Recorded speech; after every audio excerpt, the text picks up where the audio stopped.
এই মুহূর্তে আমরা শিয়ালদা স্টেশন থেকে রামপুর হাটের উদ্দেশ্যে উঠেছি, বাট উঠেছি বলতে এতটা সমস্যা করে উঠেছি ভাবতে পারিনি, যেহেতু জেনারেল কামরা ছিল। মানে ধাক্কাধাক্কি করে মহিলা প্যাসেঞ্জার সমস্ত নিয়ে উঠেছি, কোনো রকমের সিট পাওয়া যাচ্ছিল না। মানে একরকম আমাদের তো অভ্যাস নেই আর কি জেনারেল কামরাতে ওঠার জন্য। তো এখানে যেভাবে পরিস্থিতি দিয়েছি, মানে একজনের হাতে ব্যথাও পেয়েছে, লাগেজ ছুটে গিয়েছিল। তারপর 5-10 মিনিট পরে প্যাসেঞ্জারদেরকে পেয়েছি আর কি, মানে যারা যারা ছিল 8 জন গ্রুপের মধ্যে। রামপুর হাটে গিয়ে আমাদের তারাপীঠের যে জার্নিটা সেটা শুরু হবে, সেটার জন্য তোমাদেরকে আগেই বলেছিলাম যে আমাদের শেষে তারাপীঠের ট্যুর হবে। আর সবথেকে ইম্পর্টেন্ট যেটা বিষয় বলার আছে সেটা যে কাউকে ফোন করতে গেলে এখন সরকারি নিয়ম বা টেলিকম থেকে যেটা কিছু ভার্বিয়াস শুরু করে, এই চিটিং হাবিজাবি, সেটা তোমরা সবাই জানো। তো এই বিষয়টা নিয়ে কতটা সবাই সচেতন কিনা জানি না, আমি এটার একদমই বিপক্ষে। এই কারণে এই জন্য বললাম, আজকে ফিল করলাম একটা জরুরি ফোন করতে গিয়ে কাউকে যখন খুঁজে না পাওয়া যায়, এতক্ষণ সময় নষ্ট করে এই কথাগুলো বলে। আজকেই সিচুয়েশনটা এমন হয়েছে, এই কথা বলতে বলতে ফোন তো কানেক্ট হচ্ছে না, যাকে যতক্ষণে যে দরকারে ফোন করছি তাদের কথা শেষ হয়ে ফোন কানেক্ট হয়নি, তাকে তার আগেই খুঁজে পেয়েছি। তো আমি কে কী বলবে জানি না, এটা আমি খুবই নিন্দা করছি, খুবই খারাপ। তার থেকেও ভালো জিনিস আমি স্টেশনে দাঁড়িয়ে কথা বলছি, মানে এটা বলা উচিত নয়, বাট পরে হয়তো শেয়ার করতে পারবো না, অভিজ্ঞতাটা এখন হয়েছে। যেই ভার্বিয়াসটা দিয়ে সরকারি নিয়মে চালু করেছে সতর্কতা, সেইটা ফেস করেছি কি না জানি না। কিছুদিন সপ্তাহখানেক আগে আমি সেটা ফেস করেছি। এরকম একটা কল আমার কাছে এসেছে, নাকি অতিরিক্ত কল বা মোবাইল ইউজ করার জন্য ফোনটার সিম বন্ধ হতে যাবে। তারা যে নাম্বারটাতে ফোন করতে বলে সেটাতে ফোনও করা হয়েছে। তারা আমাকে ভার্বিয়াস দিল আপনাদের লোকাল থানাতে সেটার জন্য কমপ্লেন করতে হবে। তো সেই যে নাম্বারটা তারা দিয়েছে যে কমপ্লেন করার জন্য, সেখান থেকে কোনো অভিযোগ কিচ্ছু নিল না, মানে জাস্ট ফর্মালিটিসের জন্য একটা কাস্টমার কেয়ার রেখেছে। তো সবাই খুব ভালো মতন জানো এইসব নিয়ম সাধারণ জনসাধারণের জন্য চালু হয়, কতটা কার্যকারী, নিটফল জিরো, কিছুই না।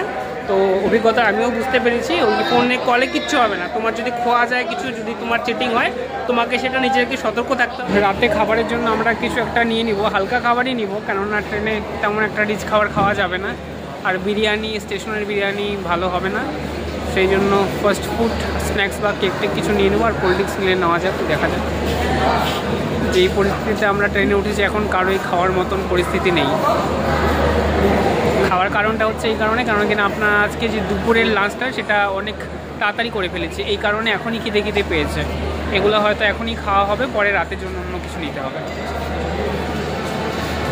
তো আমি অন্য কিছু খাবারের জন্য একটা ক্রিম রোল নিয়ে নিলাম এখান থেকে।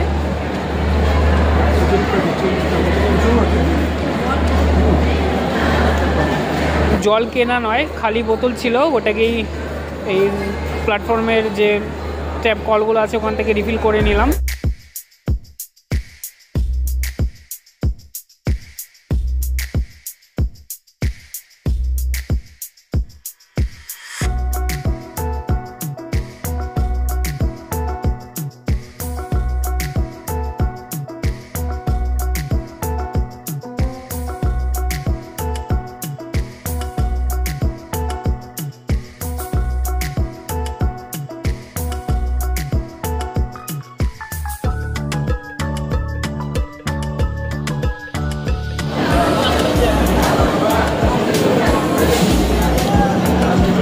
সবগুলো একসাথেই প্যাকিং করে নিয়ে একটা প্লাস্টিকে নিয়ে নিব, ওখানে গিয়ে ট্রেনে গিয়ে তারপর খাবো।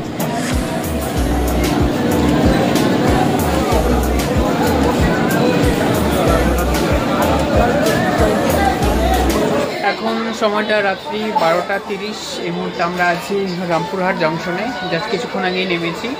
তো এত রাত্রে আমরা হোটেলে তো নিচ্ছে না, সেই কারণে আমরা এইখানেই কিছুক্ষণ সময় ওয়েট করব, কেন কি ভোর নাগাদ আমাদের আবার একটা অটো বলা আছে, সেখান থেকে মানে স্টেশন থেকে আবার ভোর নাগাদ রওনা দিতে হবে।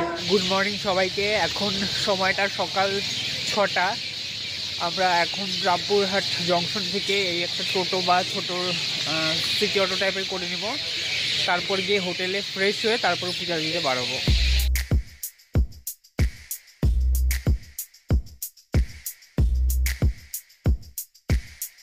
তো এখন আমাদের চেক ইন হবে হোটেলে, আই থিঙ্ক 6:45 মতন বাজে। তারপর ফ্রেশ হয়ে আবার কথা হবে তোমাদের সাথে। ওরের প্রিন্ট আর ঘরের প্রিন্ট একই রকম লাগে। ঘরের প্রিন্ট ওরের প্রিন্ট একই রকম। তো এই যে আমাদের হোটেল রুম, এখন স্নান টান করে ফ্রেশ হতে হবে, তারপর তাড়াতাড়ি মন্দিরে গিয়ে লাইনে দাঁড়াতে হবে।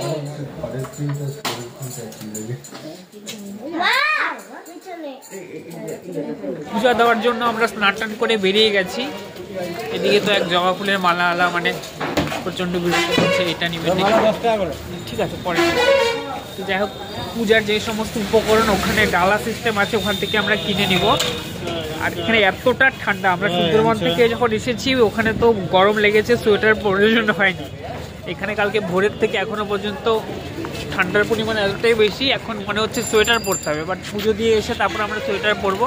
আর ওয়েদার দেখলে মনে হবে যেন মানে বর্ষাকাল, মেঘলা হয়ে আছে, পুরো রোদই ওঠেনি। আর এই রোদ না ওঠার কারণেই ঠান্ডাটা এত বেশি।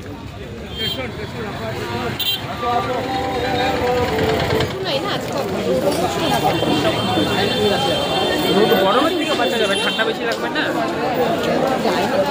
মজা এখানেও পাওয়া যায়।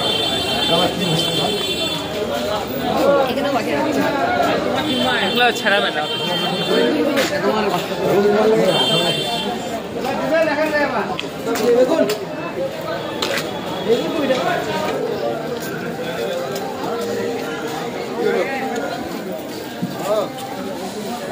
হ্যাঁ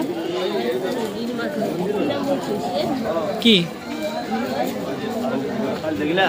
কি যেন বলছিল, একটা বড় হোটেলের নাম বলছিল, কি রিভার নাকি নাম করা হোটেল।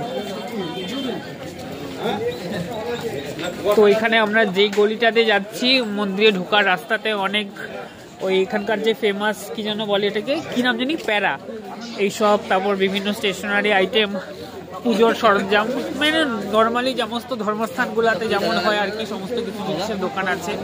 এটা নিয়ে এদের আর কি জীবিকা। না না করা হয়ে গেছে।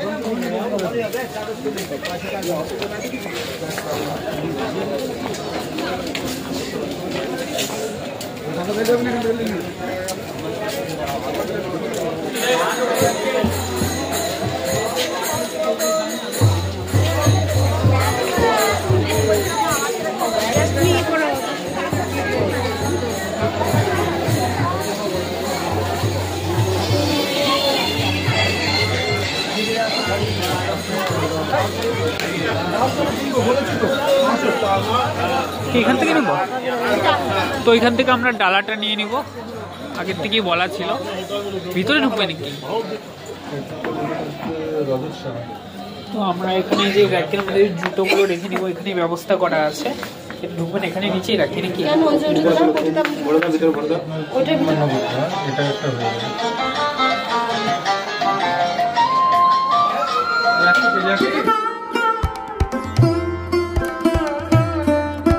এই যে এখন ডালা নিয়ে মন্দিরে পুজো দিতে যাচ্ছি, জানি না কতটুকু লাইন আছে।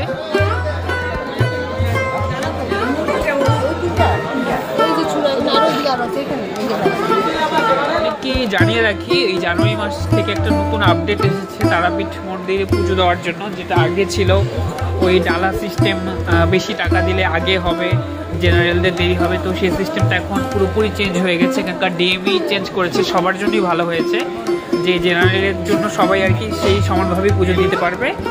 আর ভিআইপি পাসদের হয়তো আলাদা একটা ব্যবস্থা আছে, নর্মালি আলাদা আলাদা টাকা বেশি হলে যে আগে দিতে পারবে সেরকম সিস্টেমটা নেই।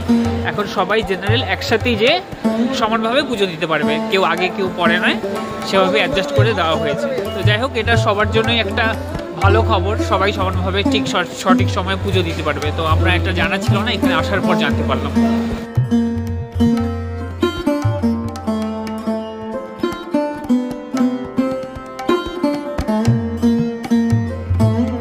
এখানে হয়তো মায়ের ভোগ রান্নার ব্যবস্থা করা হচ্ছে, সবজি কাটছে, কেউ কেউ চাল ডাল এইসব ধোয়াধুয়ি করছে। লাইভ প্রচণ্ড বড়, তোমাদেরকে সামনে ব্যাক ক্যামেরাতে দেখাবো। সবাই আছে পেছনে।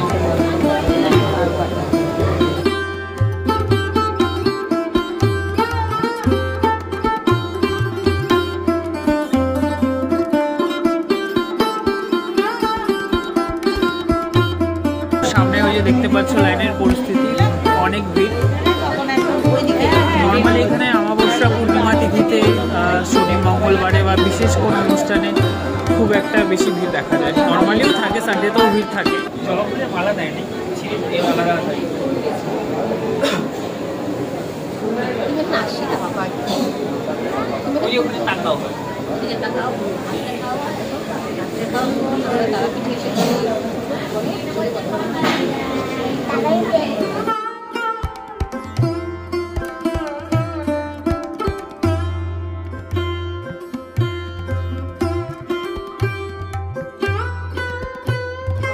লাইনের পরিস্থিতি এখনো আমাদের পিছনে অনেক লোক আছে, সামনেও আছে, আমরা মাঝামাঝি জায়গায় আছি। আই থিঙ্ক তাও 2-2.5 ঘন্টা লেগে যাবে এই লাইনে পুজো।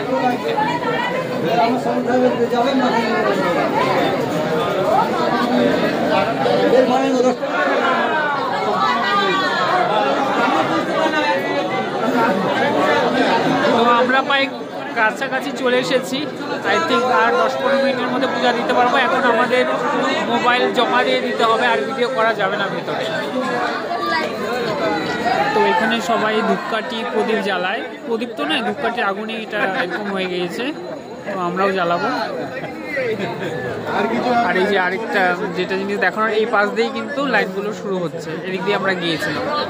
ও মা তারা তোকে ছাড়া মন বসে না আমার, মন বসে না।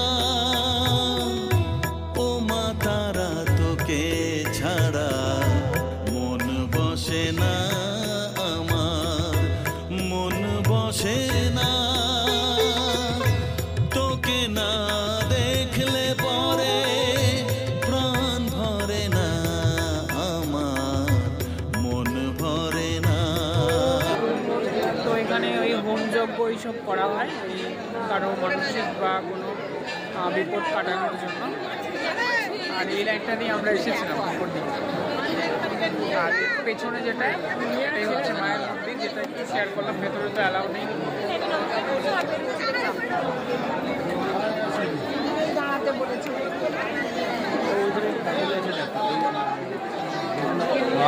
তো আমাদের পূজা দেওয়া হয়ে গিয়েছে, এখন সবাই মিলে আমরা বেরিয়ে যাবো। আর যদি ভোগ পাওয়া যায় সেটা চেষ্টা করবো, জানি না কতক্ষণ কী পাওয়া যাবে। এখানকার সিস্টেমটা হচ্ছে মায়ের যে মেন মূর্তি সেটা ফটো তুলতে দেওয়া হয় না, পরে মোবাইল কালেক্ট করে আউটসাইডে ফটো দেওয়া যাবে।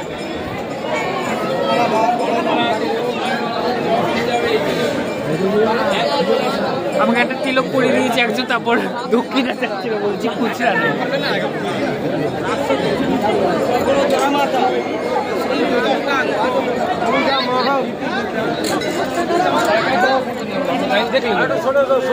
এই যে পিছনে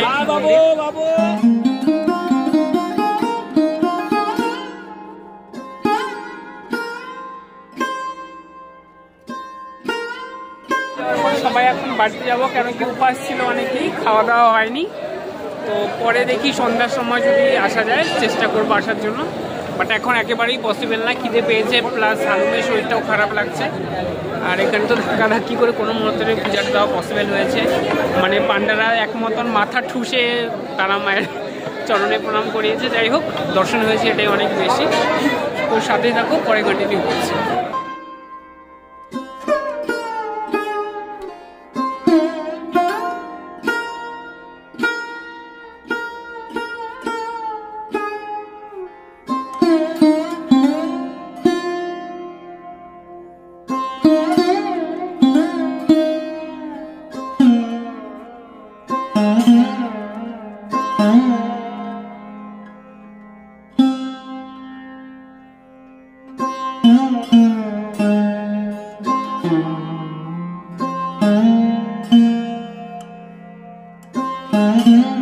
আমরা এখন লাঞ্চ করে নিব। উপোস করে অঞ্জলি পূজা দেওয়ার পরে এখন 12:30 বাজতে চলছে, সকালেও কিছু খাইনি।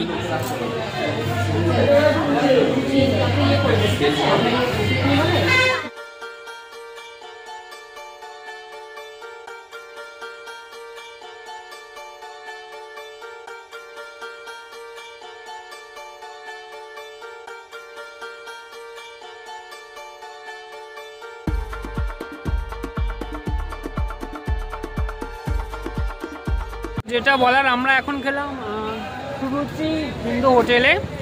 যেটা মেন বিষয় হচ্ছে আমরা যে দক্ষিণেশ্বরে খেয়েছিলাম সেখান থেকে 1000 গুণ বেটার এখানে, কোয়ালিটিতেও ভালো আর দামেও সস্তা। দুটা তুলনা করলে অনেকেই হয়তো বলবে তারাপীঠের যে খাওয়া দাওয়া সেখানে অন্যান্য জায়গার থেকে ভালো। অন্যান্য জায়গা বলতে আমরা তো বিচার করে দেখলাম দক্ষিণেশ্বর থেকে অনেক 1000 গুণ ভালো। আমরা এখন দুপুরবেলা এসেছি প্রসাদ কালেক্ট করতে। আমাদেরকে যে টাইমটা বলা হয়েছিল 1টার পরে আসতে, এখানে রেডি করা আছে। হ্যাঁ, কি সিস্টেম নিতে হবে মানে কিছু পেমেন্ট করতে হবে। হ্যাঁ, তো কিছু পেমেন্টের পরিবর্তে আমরা এখান থেকে কালেক্ট করে নেব। তো এই ভিডিওটা যে শেয়ার করছি এটা মন্দির থেকে এখন ভোগ বেরোচ্ছে, মানে প্রতিমাকে ভোগ দেওয়া হয়েছিল দুপুর 1টার পরে। সেই ভোগটা প্রসাদ হিসেবে মায়ের মূর্তির সামনে থেকে নিয়ে আসা হয় এবং বাইরে সবাইকে বিতরণ করা হয়, যে ভোগটা আর কি আমরা নিতে এসেছি। তোমাদেরকে মায়ের যে চরণ সেটাও দর্শন করিয়ে দিলাম ভিডিওর মাধ্যমে।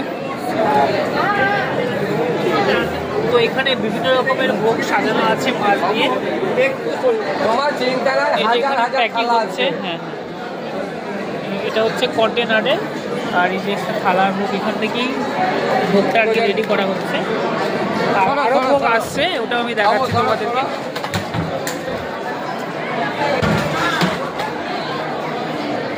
এখানে কন্টেনার আছে, এটা হচ্ছে 100, আর এটা মাছ দিয়ে হাড়ির মধ্যে যেটা এটা হচ্ছে 150 টাকা। এই যে ভোগ আসছে।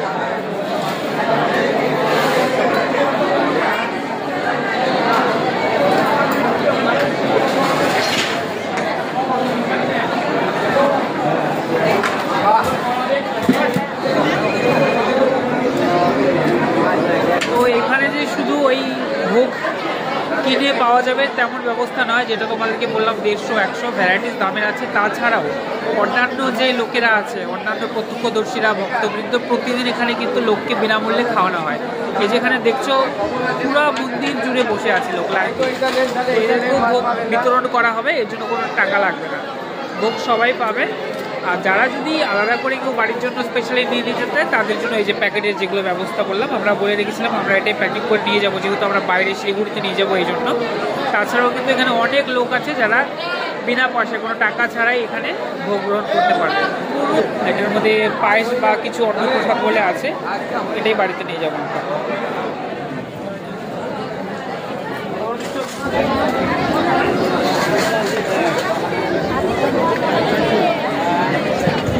যেখানে সব লোকেরা বসে আছে একসাথে, পুরো মন্দির জুড়ে এরকম আছে। তো সবাইকে ভোগ বিতরণ করা হবে একটু পরেই।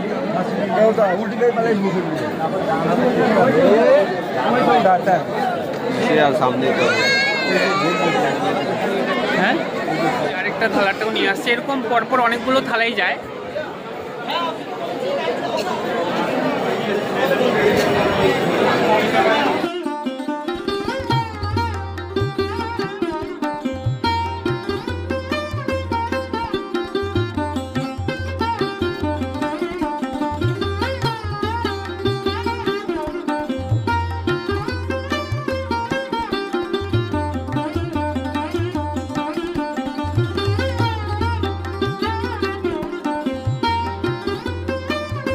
মানসিক করে যে না, এক একটা বুক এক এক দিকে যায়, এটাই পরে মানে ডিস্ট্রিবিউট করে।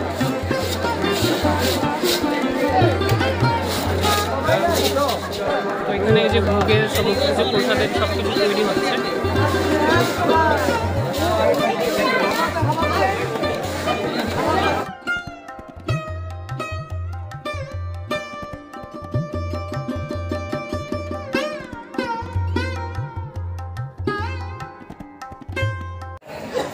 তো আমরা এখন যেখানে ভিডিও করছি এটা হচ্ছে তারাপীঠ মহাশ্মশান, ভিডিওতে দেখেছিলাম এতদিন।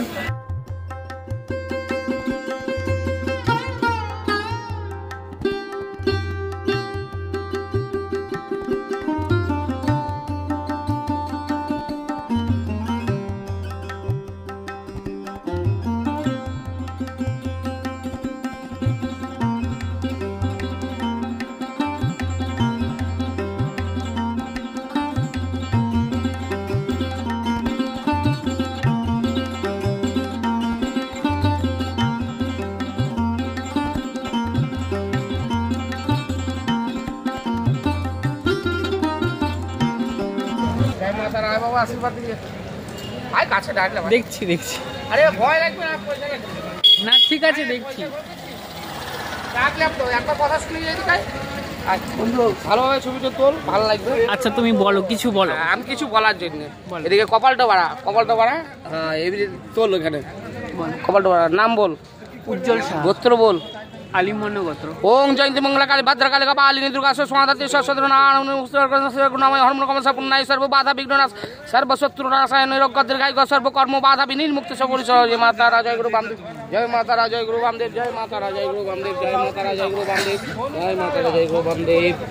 আনকাট বানকাট দেহ কাট সর্ব বাধা কাটে। আসবো আমি শুনতে পেলে, আবার আসবো। তোর খুশি, আমার কর্তব্য আমি করলাম বাবা। ঠিক আছে, ভালো থাকবেন আপনি। তুই কর। তো এখানে শবদাহ কোথায় করা হয় আমি বুঝতে পারলাম না। শুনেছি আগে এখানে শবদাহ এই এরিয়াতে হয়তো করা হতো, জিজ্ঞেস করিনি কাউকে। এই জিনিসটা তো জিজ্ঞেস করার মতন নয়, বাট বর্তমানে এখন হয়তো ইলেকট্রিক চুল্লি হয়ে গেছে। বাট চেষ্টা করব পরে একবার রাতে আসার জন্য, যদি হয় সেটা তোমাদের সাথে শেয়ার করব। আমরা এখন পেয়ারা মাখা খাবো, এটা সব জায়গায় ফেমাস। তো গরমের দিন একটু ভালো লাগে খেতে। এখানে গরম না হলেও গরমের পরিবেশ আছে, তো মেপে দিল, মেখে দেবে। কার্টুন দিতে ভালোই লাগে।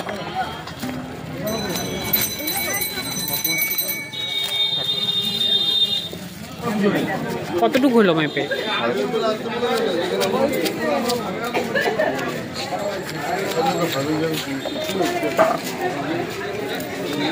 কতটুকু হলো ওজন? 350।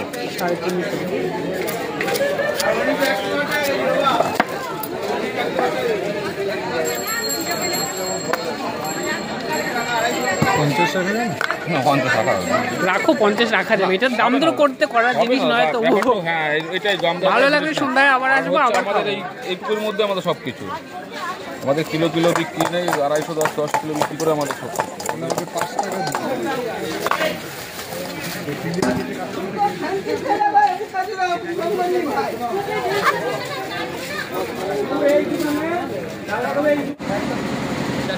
একটাই। তো আমরা এখানে যে রাবড়ি দই নিয়ে নিলাম। রাবড়ি দই তো না, এটাই রাবড়ি।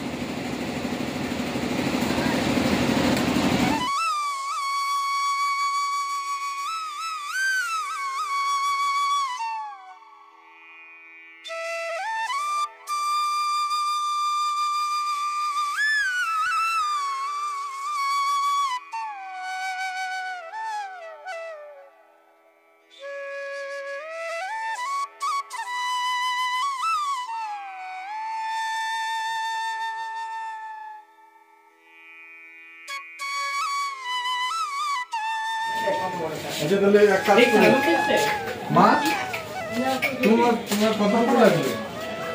তো ওই যে বললো না কাকাতুয়ার দোকানের নাম অনুসারে এই যে সিম্বলিক অরিজিনাল কাকাতুয়া রাখা হয়েছে। এটা আমরা ইয়েতেও দেখছিলাম, পুজোতেও দেখছিলাম। কাকাতুয়ার একটা সাজার দোকান আছে, অরিজিনাল কাকাতুয়া বসে। নিয়ে নাও। হ্যাঁ এখান থেকে নিয়ে নাও। কতটুকু নিব? তো এখান থেকে ল্যাংচা নিয়ে নিব। কতগুলো বিভিন্ন রকম সাইজের আছে, অনেকে বলেছিল এখানে ভালো পাওয়া যায়। তো না খেলে তো বোঝা যাবে না। জিজ্ঞেস করলাম না কোনো। আপনি খেয়েছেন, আপনার অভিজ্ঞতা বলেন, কেমন লাগছে টেস্ট? ভালোই। আমাকে একজন বলছে তারাপীঠের ল্যাংচা ভালো, বড় সাইজের পাওয়া যায়। সামনে একটা দোকানে দেখলাম, ওখানে আলাদা আলাদা সাইজের, দামও আলাদা। তো এখানে বললো দোকানটা ভালো, এখানে দেখলাম। গতকাল যে স্টেশনে আমরা এসে নেমেছিলাম, ঠিক সেই স্টেশন থেকে আজকে আবার বাড়ি ফেরার পালা, রামপুরহাট জংশন। তো আমাদের ব্লগটা তোমাদের কেমন লাগলো অবশ্যই কমেন্ট করে মতামত জানাবে, লাইকটা অবশ্যই করবে। আর অবশ্যই 3টে ব্লগ আলাদা আলাদা করে শেয়ার করা হবে। 3টাই দেখার আমন্ত্রণ আগেও জানিয়েছি, আবারও করছি। আর ফলো সাবস্ক্রাইব তো অবশ্যই করে দিবে। Thank you so much and good night.